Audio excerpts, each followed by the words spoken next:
Hello and welcome to this week's Different League show, sponsored by Betfred. So not much went on this weekend. I mean, you look at the fan protests, which meant that the most iconic Premier League game that we have to offer didn't go ahead at Old Trafford. We've also got a possible takeover at Arsenal, a social media ban, Champions League, Europa League, and will Manchester City clinch the Premier League title this weekend? Kev Campbell alongside Mark and myself. Kev, how are you? Keeping yourself busy? Yeah, I'm very well. I've been very busy. I love being busy and I love coming on the show. But I'm really looking forward to discussing a lot of these topics because these topics really do touch you on the left-hand side. They do. And let's get straight into it then, this week's big talking points. Obviously, Man U's Premier League game against Liverpool postponed after around 200 or so fans broke into Old Trafford to protest against the Glazer family's ownership of the club. What's your take on what you saw? And do you agree with the protest, apart from what the mindless few did? Well, let's look at it two ways. As a fan myself, I don't like the way the club's done what they done. I think it was really a total disregard for the fan base. So the fan base have a right to protest. But what they done by actually breaking into the football club, that's out of bounds. That all of a sudden takes it from a protest to something totally different where you should be prosecuted because you're breaking and entering. So the protests I 100% support, but breaking into the football club, getting a match like that postponed, for me, isn't what it's about. It's not what it's about. Mark, your take on it, and do you feel those sort of mindless idiots that did go on the pitch and cause problems as well and damage, did it mar the message that United fans want to send out, or is there a bigger picture here that we need to look at? Oh, I do think there is a bigger picture, and take on board that obviously where you saw people getting injured, that does go too far. But I think that these owners needed to get sort of a really strong message, and I'm not sure just a couple of banners outside would do it. I'm not even sure this will do it. The Glazers are so distant from the club, which in itself is an issue. But the owners are not going to listen unless there's sort of real serious action, and whether that's people not buying season tickets, that would be a very strong protest. But then the fans almost feel like they're punishing themselves, aren't they? But I take a different view to Kev in terms of the game being called off. I think that was great in terms of getting your message across, and these owners of the 6 clubs. And see, I think the other 14 in the Premier League seemed to sort of be having a pop and thinking it was about them, and sort of, they would have still had, I think, a great league with them 14 and another 6. They could have carried on. It was actually the 6 sort of clubs that tried to move away that were causing real serious, I think, issues for their own fan base, and nobody's going to hit them harder than their own fans. Yeah, I totally agree with you, actually. And for me, the bigger picture is whether the United fans are unhappy with the Glazers or not. Actually, from us, from the outsider, we're not United fans. This is about a group of people, and not just United, but Glazers obviously played a big part in it with the American model, wanting to break up English football. And I still feel that, okay, you can still have a very good division with 14 and 6 others, but look, this is what English football is all about, isn't it? Yeah, but I don't think that's what they were trying to do. They weren't trying to leave the Premier League. This was a shot across the bow of UEFA and the Champions League, not the Premier League. What the Premier League reacted to was saying, well, we'll kick you out of the Premier League. But they must have known that the Premier League would have had to have come out with that type of reaction if they were going to do that. Well, because the Premier League, if it had gone ahead, let's face it, United would be playing their reserve string in the Premier League games. Here's the question then. When Manchester United or any one of those teams make the Champions League, when they play in the Champions League, do they then play a weakened team when they come back? No, they don't. It's going to make for bigger squads, and it's going to make for a better European so-called Champions League. So were you for the proposals then? For me, what I was against was you can't be relegated, or there was teams who couldn't be relegated. That's not football. But the Champions League, if you qualify, then you deserve to be in it. So whichever way you spin it, whether it's the Champions League or it's the European Super League, for me, it's the same thing. That's why the shot across the bows of UEFA was you need to revamp. Because when you really think about it, you're talking about the top clubs on the planet who are going in, coming, saying about, we're starting the league, and we've only got 14 teams out of 20. Never in a month for Sundays would they didn't need to mention it at the time. And also, they would have come out with it fully set, 20 teams all in place. You come out and say 14 teams. That's half cocked. It was 12 teams, wasn't it? And they'd be playing back and forth each other on a weekly basis. Now, if they're doing that on a weekly basis, you're not telling me they're not going to take that as a priority over the Premier League. What I'm saying is, Scott, is the Premier League is the bread and butter. But it's a shot at the Champions League because the European Super League isn't on a Saturday. It's a midweek. Do you have a problem with how the format is at the moment with the Champions League? For me, Or is this just a group? I mean, you know La Liga very well indeed. I've always had a problem with the Champions League. Always. Why? Because there are teams in it that aren't champions. My problem is, if you're the champions, So you what are play they- against champions. So what are they doing with the ESL then? They're putting teams in that haven't won trophies for a very long time. No, exactly, because the model of the Champions League has been 4 in your league can qualify, and then it's a money-making exercise. That's what it is. But when you start money-making exercise going one way, you can't then start fighting when somebody else says, right, we can make more money over here. It's either it's an elite champions, one team from every league, or it's a free-for-all, and that's what it's become. Okay, this has gone a little bit of a different direction to how I thought it might. So what would in terms of sorting all this out then, what's your solution? Well, the solution is you do have to kind of mollycoddle the big teams, because I know you mentioned about the Premier League would be a good league without the 6, but the Premier League without the 6, all the money changes. The Premier League isn't... You need the 6. You need the 6, definitely. But my argument would be that you've got Real Madrid, Barcelona, the Milan clubs and Juventus seeing what's happening with the Premier League, the amount of money they're generating. They're bankrupt. They want a part of it. And actually then it's not even about English football. It's not even about European football. It's about selling it out to the Far East. So they don't care about us. It's about the money. And that's why I said it's a shot across UEFA. Mark, what do you take on what you've heard here? Because I feel an independent regulator needs to come in to make sure this thing never happens. Yeah, I mean, it's whether I trust the independent regulator to get it right. I think the solution is to have a massive Champions League. I think that now we've got to the stage where we used to have 1, and then now we're up to 4 from the big leagues. I now don't think we've gone far enough. I think that you could quite easily have 7 or 8 from the biggest leagues and have one big, Champions League that basically takes out the Europa League, and you don't have a Europa League. You just have one, competition, because in the Europa League, you're only winning the Europa League to get into the Champions League anyway. Like it's not, unless you're Sevilla maybe, like most other teams don't see it as that big an attraction. And I think you could have a sort of two leagues. Yeah. We could have like 96 teams in the Champions League spread over, or maybe 96 is a bit far, but you could have like 64 over 3 days. They play Tuesday, Wednesday, Thursday. You split the groups up. That would quite easily then go into a last 32, a last 16, and you could go about it that way. You could have.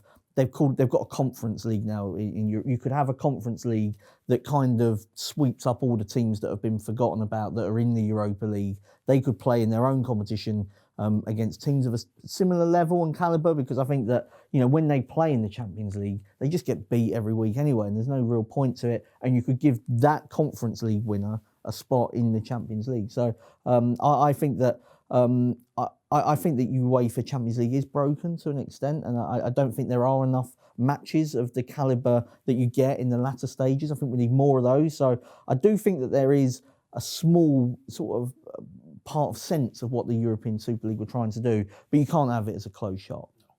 Okay, interesting opinions from both of you there, to be fair. Look, I mean, just on the fans thing as well, Spurs fans have issued some demands. What do you make of them? Daniel Levy and Joe Lewis, not going to listen to that. But interesting that Chelsea have already agreed fan representation on their board. Yeah, I suppose from the fan representation on the board, is that just for show? And there's fan representation at Leipzig, for instance, and that's just for show because it's run by Red Bull. At Tottenham, I think the supporters' trust have missed a trick, really, because they're coming out with these sort of Twitter statements about they want to, they're not interested in Daniel Levy and they want to go right to the very top. Daniel Levy is the top at Tottenham. His name's not on the door necessarily in terms of owning overall. But he is the main man. So I think to refuse to meet him, you're just playing to the crowd a little bit rather than actually trying to get anything done. I'm not sure what they would have got done anyway. Daniel Levy, he's a tough man to deal with. But I think that Spurs fans have missed a trick. Okay, got to talk about your Arsenal. In the firing line as well, not just because of the ESL, but Thierry Henry confirmed on Monday, didn't he, that Spotify owner Daniel Ek has reached out to the Kroenkes. He's the backing of Henry, Dennis Bergkamp, Patrick Vieira, a possible bid of £1.8 billion. What do you make of all this, and what do you think should happen here? Have you been asked? No, I've not asked to join, but I would like to think I would. No. For me, it all sounds nice. It looks good for the fans and everything at this time, which has been difficult. But Kroenke's going nowhere. He's going nowhere. His business is sports, clubs and franchises. That's what he does. And he's been at the helm for quite a while at Arsenal now. Yeah, there are people who are unhappy. I'm one of them. I'm a fan. I'm unhappy with what's been going on. But billionaires don't get to be in that position by having weak hands. And in fact, what it might do, it might strengthen the grip of it. Because I know Daniel Ek, they've spoken to Arsenal Sports Trust, and Tim and the guys there obviously bleed Arsenal, want the best for Arsenal, want fan representation. But unfortunately, that boat has sailed.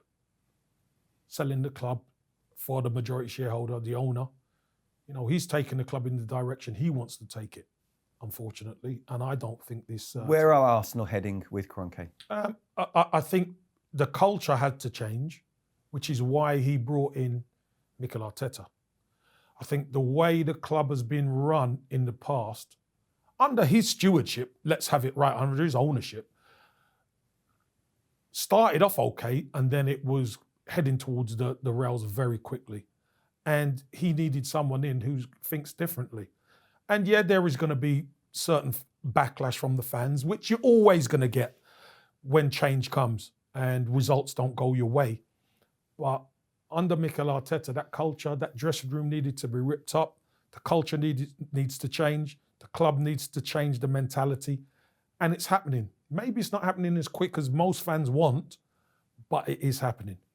Okay, look, this week's talking points, we thought they're pretty big and would go on. This has gone on, but I've got to ask you as well about the social media ban that happened over the weekend. What do you make of it? Were you part of it? I make of it, listen, everybody has their own thoughts on how to protest or whatever. I didn't do it. I think for myself, in all this time, there's been uproar about having a voice and people listening to a voice. And all of a sudden we get the voice and then we're keeping quiet. It makes no sense to me. But is anybody listening with the voice? Is that what they're trying to do? Take the voice away, hurt them? Does it hurt them in the long term? It don't hurt them. You're still on the platform. The only way you can hurt them is get off the platform. But everyone's so steeped in it, you're so deep in, a lot of people cannot get off because a lot of your fan base rely on you on there. So do we want change? I want it 100%. Now, whichever way you do it, if you think keeping quiet for 3 days is going to do it, fine. I'd much rather keep doing what I'm doing, keep spreading the word about these companies. Do you think that makes a difference? To deal with it. Do you think that in itself makes a difference? Well, it makes a difference to me because it makes me feel a bit better to know that I have a voice and I could say it to the amount of people I could reach. This has to stop. This isn't right. Now, but it's not stopping. Yeah, but what's the solution? By being quiet, it definitely isn't going to stop it. So the solution is always people at the top have to, whether it's compassion, have to understand, have to want to do it. And if the people at the top don't want to do it, it doesn't matter what you do, whether you have a ban or you keep going. If they don't want to change, it's not going to change. Anton Ferdinand said dialogue with the companies is happening, it's ongoing, but it's about how much they want to eradicate it. And at the moment, they're not wanting to. How we know they're not going to want to. How do we make them stop this? I think it is probably by making as much noise as possible, which is why I think that Kevin makes a good point. I was in a tricky situation because I wasn't sure, because the people that were doing the media blackout, you're like, well, you want to support them because otherwise you feel like you're leaving them sort of alone and they're just doing it by themselves. And at the same time, I think that that misses the point a bit of social media, and actually making the noise is the best way of trying to get a solution. But it's all down to the companies. They can take down an unlicensed Premier League goal in sort of 30 seconds, and they can remove a US president. They must be able to, put sort of better things in place to be able to make their platforms just a more welcoming place to be, really. Because I think in time, if this does continue, it will become a complete place of hate, and young people won't be on there, and that actually will be to the detriment of the company. So I think that they do need to wake up, because there will be a time when people do just think, well, I'm not. It's not. If you're on there, you probably won't come off. But if you're not on there, you probably won't join. And an interesting point for you is there has to be an alternative, don't there? If you're gonna still be on there, but you don't want to have to deal with the racism and stuff, there has to be an alternative. And one of the things I've been working on with a company is the alternative, which is great. Not one bit there's over 500,000 people on there, just started off. Not one bit of racism. Why? Because there's accountability on there.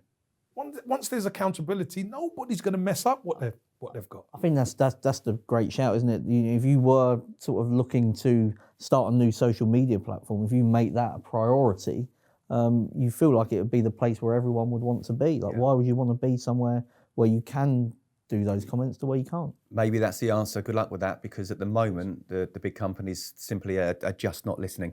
Let's talk about matters on the pitch now, shall we? Champions League semi-final on Tuesday.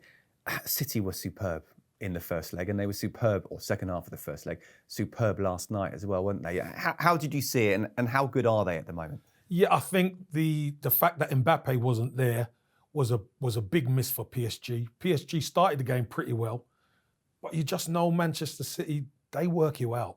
And when they work you out, they hurt you.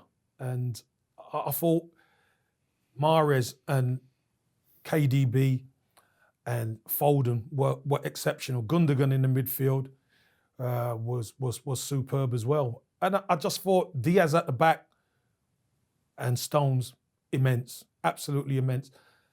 I think they're prime now. They've had their ups and downs. They've had their bumps in the Champions League. Now is the time where I think they know this is our time. We can win it. PSG, it's fair to say, lost their heads like they did a little bit in the first leg as well. I mean, it's not right, but it's kind of what City do to you, isn't it? They do frustrate you. You see it slipping away, and there's nothing you can do about it. No, and it does feel like they're taking the mickey a bit when they're popping it around. But they do that from the first minute to the last minute. Is just the frustration sort of boils over. And it did make me laugh. I heard some sort of commentators saying that Pochettino wouldn't want that from his team, and it just made me go back to that day when Spurs lost, well, they drew at Stamford Bridge, and like the whole team was bored. Wasn't it? And so I think that Watch could put in a tackle into yeah. it as well, So I mean, they? I think he will have. I think he will have understood the frustration of these players. It's really hard when you're missing your best player in a Champions League semi-final. You don't really want that situation as a neutral. But I thought over the two legs, apart from the first half of the first game, City were in complete control. So they're in the final. Who will they face? Oh, this is an interesting one. Course and distance, I'll go for Madrid, because Madrid know how to get the job done. They're getting key players back.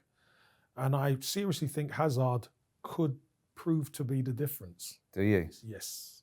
You work on a lot of La Liga stuff. Is he getting close to how he was? Well, he's had so many injuries. It's been so difficult for him. But because he's been, let's face it, the best player in the Premier League. He was, yeah. But he's been poor because of the injuries. Yeah, I mean, maybe a little bit of attitude as well, putting on a bit of weight. If I'll be honest with you, where is he right now? He is just really coming back to a little bit of form. He's been out for such a long time this season. He comes back, he gets injured quickly. He's been really sharp and looking lean and mean in the last couple of games. And I think he'll start. I think he would definitely start. And, you know, ex-players against their old teams, you know what it is. It's he wants to go back and he wants to show himself, doesn't he? Interesting. Do you see Chelsea doing the business, or Real Madrid, they think it's their trophy? Don't know. I mean, what's the best bet here for you? I think the best bet is draw half-time, Chelsea full-time. I think it'll be as cagey a game as we, I think, all expected in the first leg. And I know there were a couple of sort of early goals, but it was still quite a cagey game within that. I don't see anything different at Stamford Bridge. And then Real Madrid at some stage have to go chasing. I don't think they'll do that early. You know, they're quite a patient team and will hope set piece or something like that. But eventually they will have to empty out that midfield. And I think that's when Chelsea smell blood, and they've got a lot of players on the counter-attack or off the bench as well that can really hurt any team. So that's where I think Chelsea will nick it late on. Yeah, I've got here very tight, cagey game, Chelsea to win 1-0. You've gone Chelsea, so you go Madrid? I got Madrid, yeah. I go against you two. Out of order. Bang out of order. So, okay, I mean, it's a glamour final then, isn't it? I mean, it's with Chelsea in it as well, of course. But who do you see winning it, the competition? Madrid don't lose finals. Neither does Pep. No, Madrid don't lose finals. Is it Man City's time? I think it's Man City's time to do it. And they did knock them out last year. Man City knocked Real Madrid out last year. So Pep's going to fancy his chances and maybe Man City win it. Yeah, I think Chelsea will get to the final, but I think this could be City's year. I hope I'm wrong. I hope Chelsea do it. Let's talk Europa League now, shall we? Arsenal. Oh, yes. How badly did they need that penalty in the first leg? That away goal is the oxygen for the football club. I mean, they started off so poorly, you know, against Villarreal and really could have been out of it. But a sending off and a little bit of heart got them back into it. A penalty stuck away by Pepe gives them that lifeline. Now it's at the Emirates. They haven't been great at the Emirates in the Europa League. But now this is a high-stakes game and they've got to turn up. I think they will. And I think they will win to go through.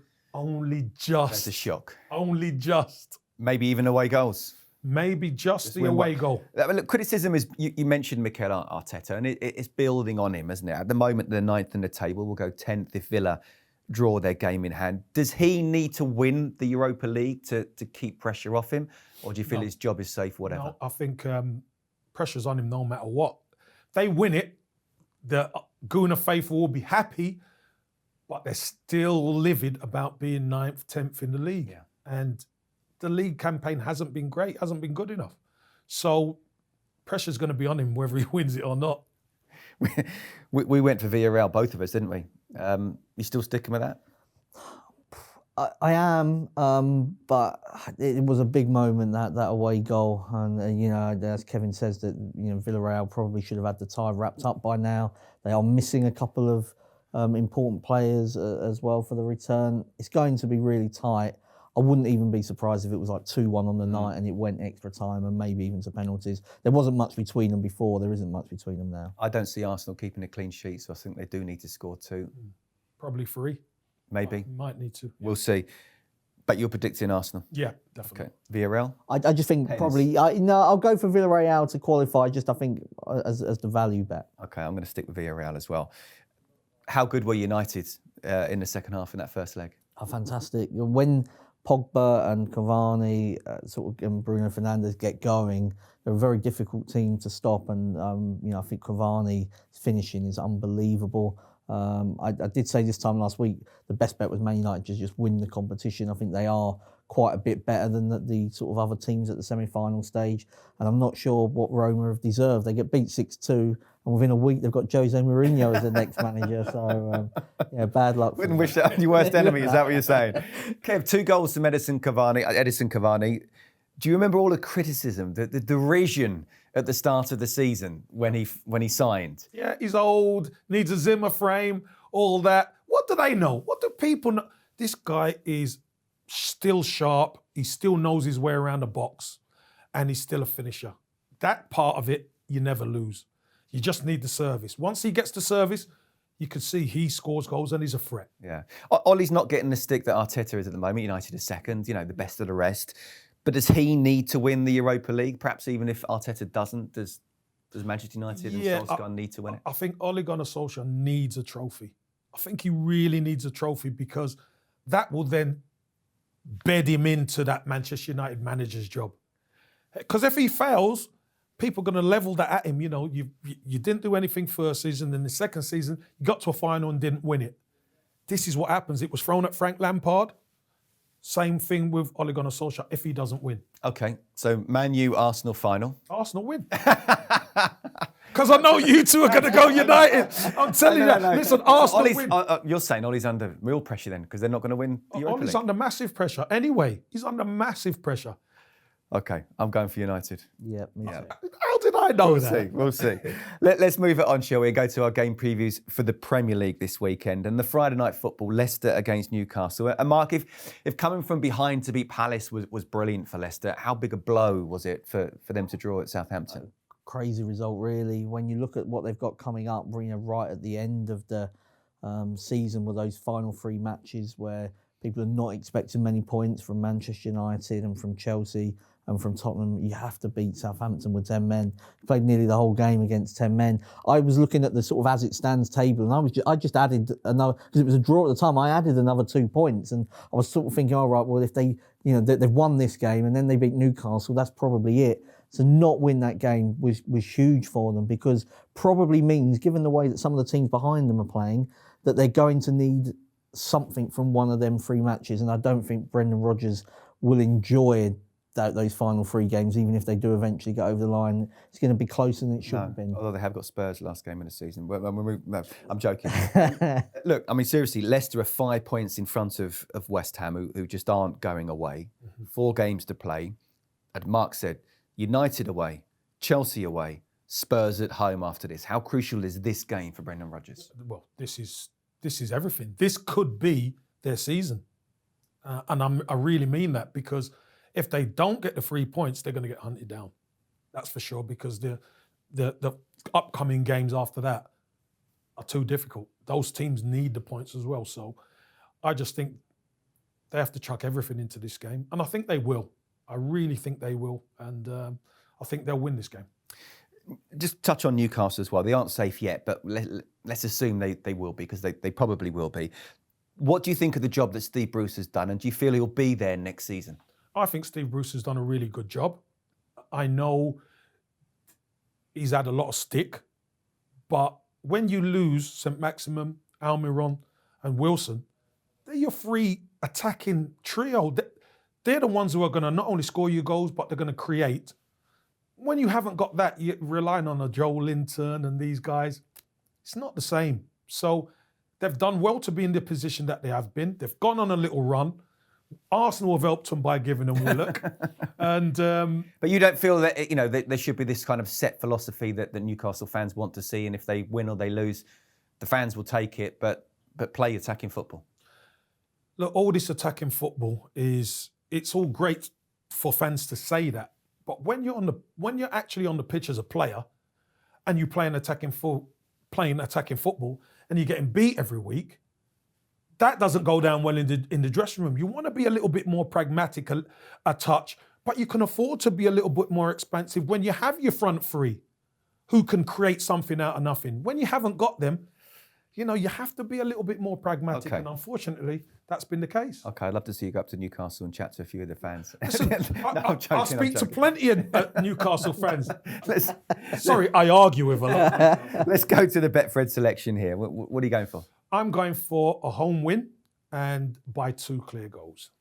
I'm going to go for Newcastle to lose the game, but I think it'll be quite tight. So I'm going Leicester and under 3.5 goals. I think it could be quite nervy. Okay, I think Leicester are going to win this to 0. It's a question of how many, and I actually think they'll fill their boots in this one as well. So I'm going Leicester -2. Okay, big game on Saturday. We don't yet know, but it could be the preview to the Champions League final. It's City against Chelsea. Whether it is or whether it isn't, Chelsea did the job on City in the FA Cup semi-final. What do you feel Pep would have learned to take into this game?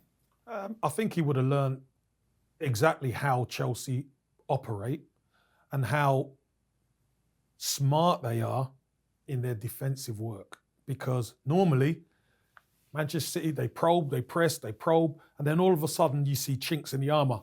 There was no chinks in the Chelsea rear guard. They were smart, they were clever, and with the pace they've got, they open you up. When they see your chinks, and it probably could have been more, could have beat Man City by more than 1 goal. So I think Pep maybe has to have a little rethink about what and how he attacks them. It's a chance for City to win the Premier League title. Some carrot, isn't it? It is. I think what he would have learned is that he can't mess around with the team as much as what he did for that FA Cup semi-final. I understand why he rotated, but I do think it played a part. Just in their rhythm, they weren't quite the City team that sort of you expect from. So I think he would have learned that sort of to get the Premier League done and dusted in a big game and to lay down a marker, not only for what's to come this season, but I think most people would say that Chelsea are going to be maybe City's biggest threat next year. I think he'll want to sort of put them in their place a little bit. You don't want to be losing another game to a team like Chelsea, who are going to definitely be up there, I think, next season. So I expect them, despite the fact they've won the Champions League semi-final, I now expect them to put that to bed and to really focus on, making sure the Premier League's finished the right way. This is a game that Chelsea can't afford to lose, can they, though? With No. West Ham breathing down their necks. No, they can't. And this is why it's so exciting at the end of the season. I think Chelsea are going to approach the game the same. They don't need to do too much. Come on, Man City, come and attack us, and we'll catch on the break. I think we might see some changes in that Chelsea team. And that might prove to be the difference for Man City. Okay, Betfred selection for this one. I'm going for a home win and Kevin De Bruyne to score. I'm going for under 2.5 goals. 15 of Chelsea's 17 last Premier League games have been under 2.5 goals. Yeah, I went for a value bet against City last week. It didn't happen. The value bet here for me is the draw, but I'm going for a City winner. I think the carrot of the Premier League title, extra day to recover as well, but I do see it being low scoring, so I think City will nick this with the only goal of the game. I hope I'm wrong. Okay, game preview 3, Saturday evening, Liverpool versus Southampton. Well, Liverpool will be fresh, won't they? Didn't play last weekend. It's a big game for them, though, isn't it? In the race for the top 4. They're still in with a shout. They're 7 points off Chelsea, got a game in hand, and Chelsea are at City. Yeah, I mean, you look at Liverpool's last 2 years, most consistent team. This season, they haven't been. And to think of Champions League next season without Liverpool in it, well, hold on a minute. They've got to get their skates on. And now they've got a chance at home to win this game and win it convincingly. Let's be honest, they've got to look at it that way. Jurgen Klopp's going to be pushing these guys to the maximum because, they need that Champions League spot. Yeah, they certainly do. Southampton at home, West Brom away, Burnley away, Palace at home, and Man U still to play. Every single one, obviously apart from the United game, they have to win them, don't they? I think they've probably got to win the United one as well. Yeah. They will expect to win the other 4, and then the United one is a hard game. But I think if they get 15 points, they might think that is enough, given what Leicester and Chelsea have got to come. And despite West Ham on a great run, it's hard for a team like West Ham to win, say, 5 matches in a row, even if they are quite easy fixtures. So I think Liverpool will believe in themselves, win all the games, and will be in the Champions League. That's what Jurgen Klopp will be saying. Southampton at home without Danny Ings, I mean, that's the kind of fixture you want at this stage of the season, I think, more than any other. Yeah, I mean, I don't know what we expect from Southampton here, really. Well, they should have the flip-flops on, really, shouldn't they? They should, but, they've proven, even with 10 men, that they can be a difficult team to play against. But I expect Liverpool to win the game. Okay, Betfred selection here. Yeah, home win by 2.5 goals. I'm going to go for Sadio Mane to score first. He has only scored 2 Premier League goals in this calendar year, which is remarkable for somebody of his talent. Sort of playing against his former team, I think that'll perk him up a little bit. And he's 5-1, and I think he's too good a player to be quiet for too much longer. Liverpool definitely winning this one for me. Simply have to. They'll win it to 0, and they'll win it. I'm going for Liverpool -2 here. Okay, on Sunday it is Villa against Man U, and look, you'd expect that we'll be talking about United through to the Europa League final. If they're not, it's been a terrible second leg. But could there be a come down, do you feel, in any way? No, I don't think so. I think, famous last words, but they are so far ahead in that game that this should now be about making sure they do finish second. I think there would be some kudos in finishing second to Manchester City. Not outside, you can't say, oh, it's a great achievement, but inside they'll be thinking, that's probably as good as we could have done with how much better City are at the moment. So I think that they'll want to finish the season well, and it's sort of, you want to carry that form on for, as we speak, for the Europa League final. So I expect United to be fully focused on every game they go into. Who's impressed you most at United?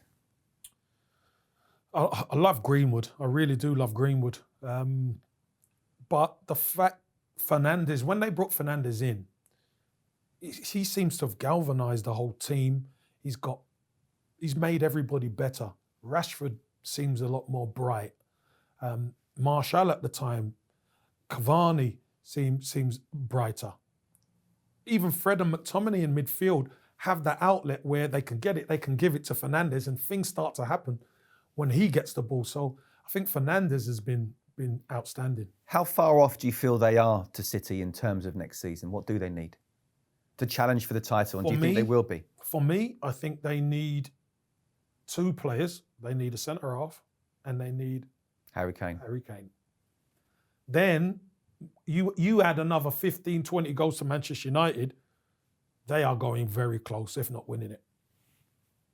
Okay. Villa done pretty well. I mean, it's interesting, Roy Keane was saying about that Jack Grealish should be one of those players going to United, but they're doing okay without Grealish at the moment, aren't they? Yeah, that was quite a funny conversation, because they saying how terrible the United owners were, and then saying they need to buy a world-class centre-back, Grealish and Harry Kane. And you think, oh, hold on. It can't be that bad. That's why. Well, if they do, the pressure's on them to do that. Yeah. I think that Grealish could play for Manchester United. I don't necessarily see where he fits into that. It would be low down on the list of my sort of Manchester United priorities if you're writing. You've got Bruno Fernandes, Pogba kind of does a similar sort of job off that left-hand side as well now. So, Grealish would be welcome in any team, but there are other priorities for Manchester United. I think Villa have done well this season. They would have gladly taken where they are now at the start of the campaign, because they were so bright early on. I think that it can feel like a bit of a letdown, but Barkley hasn't quite worked out as they would have hoped. Grealish got injured. I think they've had a good season. Okay, Betfred selection here. Yeah, I'm going to go for Manchester United away win. Fernandes to score and assist. Like that. Be good value in that one. I'm going for United to win as well. I thought if you have a look at the teams that have won at Villa this season, most of them in the top 6 have won there. City did, Leicester did, West Ham did, Spurs did as well. So only Liverpool, and they were spectacularly lost. I fancy United. I think there still might be a bit of a mental or even physical come down after getting through to the Europa League, even though, from 6-2 from the first leg, they won't have to exert themselves too much. And I think Villa played well against Everton. I think this could end up being a draw. But we'll see. We'll see. Okay, I'm looking forward to this one. West Ham, Everton. I mean, Mark, look, it was a great comeback from West Ham. We just spoke beforehand, and they played really well as well. What kind of a statement do you feel that sent out to the top 4? They're just 3 points off Chelsea. You're at City this weekend. with 4 games left? I think it showed that they're going to be brave and bold, and I think we called for that on the show a little while ago because they were edging their way towards trying to get the top 4, and you can't do that, because the standard of team you're up against. You're not in a relegation fight where a point might be a good result. You've got to play to win every game, and the team he picked against Burnley was full of flair. With Lanzini playing deeper. Benrahma hasn't got his goal yet, but everything but the goal. Fornals looks like he's enjoying his football. Lingard as well, and Antonio, just having him back is such a difference to West Ham. So the fullbacks were flying forward. It was a really good performance. It was a tricky game against Burnley. I thought Burnley's performance was odd. Seemed to lack energy, really, which is something you don't normally associate with them. But maybe it was just because they weren't expecting what West Ham chucked at them. A great comeback. How big an impact did Mikel Antonio have? How big psychologically could his return be? And do you feel he's underrated? Is he given the credit he deserves? I think people rate him, teams rate him, and fans rate him. But in the whole scheme of things, I think he is underrated as a whole in the Premier League. Pace, power. Does Gareth Southgate underrate him? Possibly. Maybe he's not as aesthetically pleasing as some strikers, but you know what? You will know you're playing against a player like that because pace, power, he can bully you, he can run channels, he's good at holding the ball up, he can bring people into play. Can score goals and all that. Reminds me of someone I know. Well, not many miles away from me. But the funny thing about Antonio is now that he's in that West Ham team, you could see Burnley were a bit standoffish. We've got to respect him because normally Burnley are, you're quite right, crash bang wallop. All of a sudden they're standing off a yard.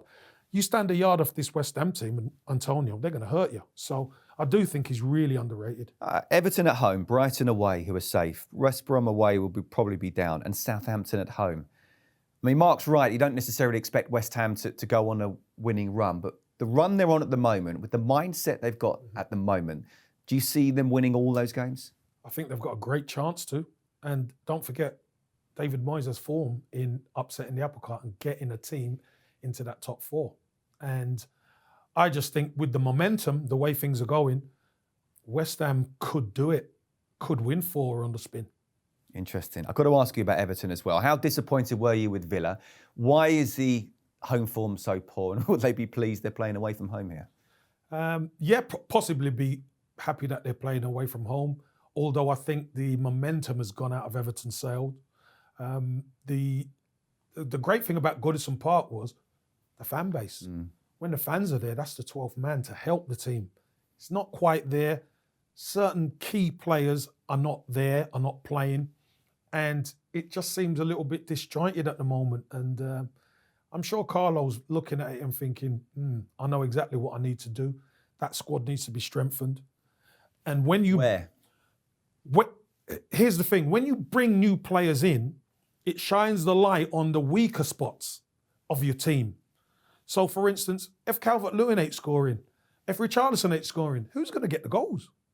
You need more goals from the team. There's been maybe a problem on the right-hand side of that team. I think Seamus Coleman has been a great servant to the club. But you really have to be looking to get a younger right back in, a winger, a goal-scoring midfielder. I mean, Sigurdsson is a good player, but I don't think he offers you enough for me throughout a season. Now, will they revamp that? Possibly in the summer, but at the moment, they're struggling a little bit, I think. Okay, Betfred selection for this one. I have to go for West Ham. I go for West Ham to win the game, just by the odd goal. I'm going to go for over 2.5 goals. 12 of West Ham's last 16 have had at least 3 goals. They've become sort of the great entertainers. Everton, we've spoken already about some teams who've got their season on the line. This is a season-defining game for them. They need to win, so they've got to go for it. So I think it'll be a really good game, this one. Looking forward to it. I think West Ham need to win. Everton are a shadow of what they were early in the season. For me, and not a great side, for me, it's Hammers win 2-0. It's getting exciting, isn't that? Top 4 spot. Okay, game preview 5 on Sunday evening. It's Arsenal against West Brom. 2 of your former sides now, Kev. Do you think, in terms of what whatever happens, positive or negative for the Europa League, that will have an effect for this game in any way? I think it will. I think that's the way Arsenal are at the moment. Their mentality is pretty fragile. If they win the game, then I think there's going to be euphoria, obviously, and they're going to go into this game looking to hunt West Brom down. They lose, then it's going to be doom and gloom, and it's going to be difficult to get them going. But, I mean, you say that West Bromwich Albion haven't been great of late, and even a half-cocked Arsenal team, I think, could beat them. No disrespect to West Bromwich Albion. You know, they don't carry the goal threat that you expect them to carry. So I think this is a game Arsenal need to win. Got to ask you as well, Aubameyang's back. He's scoring after recovering from malaria. What have you made of him this season? What did you make of Jamie Carragher last month saying this could be another Ozil? Do you feel there is an issue between him and Arteta? Yeah, I really do. Look, after the North London derby incident where he was late and he got dropped, I think that wasn't the first time things like that have happened, where he's got away with certain stuff. Maybe not on a match day, maybe for training or whatever. But as the captain, you have to lead by example. You've got to be there early, you know. And I think Mikel Arteta's not going to stand for it, and rightly so, not to stand for it. Could it be another Ozil? I've said this on previously that if Aubameyang isn't 100% bought in, they've got to sell him. Seriously, they've got to sell him, because it's no point trying to carry a player who isn't 100%, who is your captain, who isn't 100% on board. Do you think he is 100% on board? I think he is, but obviously I'm not on the inside. Mikel Arteta will know that. But if he's not, he's got to go, because this season has shown Arsenal with another 10 goals are challenging for the Champions League spot. But without his goals, Arsenal are struggling in mid-table. And that's what the dilemma is. You can't afford to carry people. It's a massive dilemma, especially after the contract he signed as well. Mark, after back-to-back wins for the Baggies, it's 2 points from a possible 9 now. Gave it everything against Wolves and were unlucky with the goal they conceded. But they needed to win that to have any chance of surviving. Yeah, I mean, I think they'll probably look back and think they should have done more, I think, to help Bilic right at the beginning of that window. I think Sam Allardyce has improved them with the players he's brought in, but Bilic could have done that with the players if he would have been allowed to bring them in. So that they've left it too late. I think they are now competitive, and that they're in matches and don't look quite as bad as what they were at times when Allardyce first went there, and you weren't quite sure what was going on. But that they've left it too late, and they are going to be relegated. I think they're in a fair spot to come back at the first time, but they need to sort out like who the manager's going to be, and if it's Allardyce, he needs to get his team organised and stuff like that. So a big summer ahead. What do you think of the job Big Sam's done, and do you think he will be there next season? Well, I think he's done a good job, considering what they've had. Well, obviously he won't. His record's going to go, keeping the team up. I don't see why you wouldn't keep Big Sam, because Big Sam knows the Championship as well as anybody. It's his decision, really, isn't it? Yeah, and I don't see why he wouldn't want to stay on, because they're a club gear for the Premier League. Taking one step back to take another couple forward, he might get the reins then to mould that club how he sees it, and come back up and stay in the Premier League. That's the other thing. Yeah. Okay, Betfred selection for this game. Arsenal home win by 2 clear goals. Do you ever go against Arsenal? Yeah, I do, but not in this one. I'm going to go against Arsenal's sort of the defensive vulnerability they've got. So Diagne to score, and also to score first, because Arsenal have only kept 3 clean sheets in the last 15, and he was one of the players I was mentioning about. Maybe he hasn't got as many goals as some of his plays deserve, but he has scored some big ones against Chelsea, against Man United, so quite likes playing against the big boys. Okay, I'm going for Arsenal. I do think they will win this one. I think Aubameyang's been poor this season, but I'm going for him with the first goal, so we'll wait and see on that one. Okay, talking of specific players, let's go to the best fantasy football picks this weekend, where we pick a player that we think will stand out this weekend. Who have you gone for? Kevin De Bruyne at Manchester City, I think, to win the title against a big rival. like Chelsea, Kevin De Bruyne is going to have to be the man. And a former club. And he is the man. He is the man, definitely. He is the man. Can I give myself a shout out for last week's fantasy player? Gareth Bale, hat-trick, Yeah. return with a hat-trick. Yeah, he did well. I'm not sure he'll get a hat-trick, but I think with Zaha, Palace have got a double game week. So they've got 2 matches. Sheffield United, I thought, were absolutely awful in that game. And then they've got Southampton. So there's opportunities there for Zaha to kind of be Palace's main man, as he so often is. Yeah, I've mentioned my guy already, Aubameyang. I think, as I say, poor season, point to prove. He scored, coming back from malaria. I think they're up against the West Brom side that will be relegated. So for me, I think he will score, if not 1, then maybe even 2 as well. Okay, final one here. It is the team treble, the team that we think will win this weekend, and why. You've gone for my picks, and you've pulled ranks, so you keep yours. Yeah. I've gone for West Ham, and it's not like me to go against Everton, obviously, but I just think Everton, the wind has gone out their sails.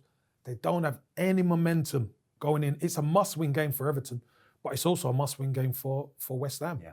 And I think West Ham are going to get the job done. I'm going to League 2, Exeter to beat Barrow. Exeter need to win to stand any chance of the playoffs. They kept their season alive in about the 100th minute against Bolton last week. They've won 2 in a row, and this is a Barrow are safe. I mean, it's the journey that you don't want on the last game of the season, from Barrow down to Exeter. Have you done it before? I definitely haven't. I've done it from London to Exeter, and that's bad enough. And you have a look at Barrow. Actually, their season, 4 defeats in 5. A good opportunity for Exeter. A win might not be enough, but I expect them to at least do their part of what they need to get in the playoffs. Okay, after being pulled rank with West Ham, I've gone for Leeds. I think they're actually a good price to beat Spurs. I really do. I did actually look straight away after Charlton beating Lincoln to see if I could go Charlton, but the odds, I think, aren't that strong, despite them playing against the best team in the division. I wouldn't go overboard on what Spurs did last week, even Gareth Bale as well, as though that will do him a lot of confidence. I think they're somewhere in between that performance and the cup final as well. I think Leeds, they're just at it 100%. You're never quite sure whether they're going to be brilliant or not, but I think they're going to overrun Spurs. So for me, it is Leeds, and that's 14-1 this weekend, so we shall see. That's it, Kev. Already? That's it. It's flown by. Wow. One of the longest shows we've ever done. Really? What are we talking about with sort of big quick. week talking points? It has flown by. Got to ask you one thing. I know you do a lot of La Liga. How do you see it going in terms of the title? Well, this weekend's crucial. Atletico Madrid play Barcelona at the Camp Nou, and Real Madrid host Sevilla. So it's first against third, second against fourth. This is going to be the defining week. And the head-to-head, which happens in La Liga, Real Madrid have the head-to-head on both Barcelona and Atletico. So I think this is their time. Wow, could be interesting if it goes to points and then head-to-head. Kev, absolute pleasure. Look forward to seeing you again soon. And once we're allowed out, let's have a spot of lunch or something. Definitely. Mark, as ever, great to see you too. And that's it for this week's A Different League show, sponsored by Betfred. Hope you've enjoyed it. Plenty to talk about and to look ahead to as well. We're back same time next week. We'll be looking at all the stuff and see whether Kev's predictions came true or not. Please remember, if you are to gamble, please gamble responsibly. We'll see you next week.